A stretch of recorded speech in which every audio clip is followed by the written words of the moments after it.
Լոռու մարզային գրադարանի ամերիկյան անկյունում հյուրընկալված մշակույթի գործիչները, աշակերտներն ու բազմաթիվ հյուրեր հնարավորություն ունեին դիտելու Քեթի և Նելսոն Դելամիջիերոների Բրուքլինյան ամրոց ֆիլմը։ Վավերագրական ֆիլմերի ցուցաշարի բացումը կայացել է նոյեմբերի 28-ին կինո Մոսկվայում։ Ցուցաշարն իրականացվում է ԱՄՆ դեսպանատան և Թումո ստեղծարար տեխնոլոգիաների կենտրոնի միջոցով։ Այն նպատակ ունի ոգևորել երիտասարդությանը նաև վավերագրական ֆիլմերի օգնությամբ։ Արթնացնել եւ ոգևորել երիտասարդությանը, հենց կարգախոսն էլ ոգևորել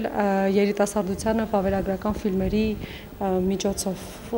Ակնկալում ենք, որ ֆիլմի նայելուց հետո հայ երիտասարդությունը ավելի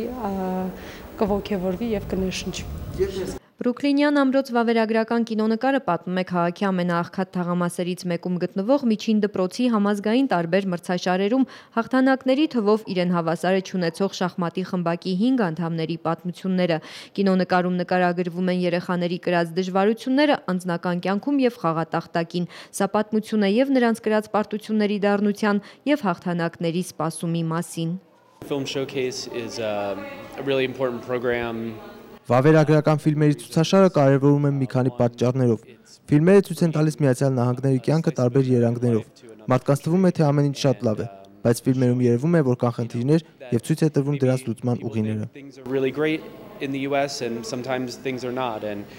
Բրուքլինյան ամրոց վավերագրական ֆիլմը պատմում է միջին դպրոցում արտադպրոցական ծրագրերի ներդրման եւ թե ինչ դժվարությունների առաջ է կանգնում դպրոցն այդ ծրագրերն իրականացնելու ճանապարհին։ Ֆիլմը մեծ հաջողություն է ունեցել Ամերիկայի Միացյալ Նահանգներում։